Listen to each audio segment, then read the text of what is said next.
మంచిగా తింటావు పేరునాల పెడతావు. నువ్వు తింటావు నా కన్నా నువ్వు పట్టాలి తప్పేనా ఇంకా కూర ఉన్నదా? గా సుశీలకి వేసి ఇచ్చిన కూర ఉన్నది తేపో తెత్తాగు.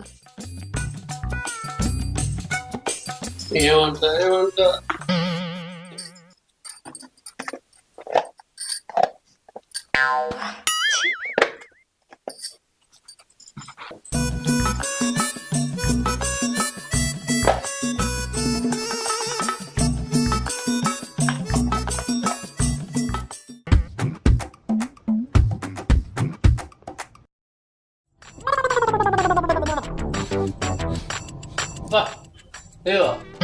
ఇట్టుండాలి కూర అంటే ఎంత కామాలిందే ఇందులో నూనె పోసినట్లేదు ఉడికినట్లేదు. ఖరాబ్ అయిన కూర మంచిగా ఉందంటాను. ఏమో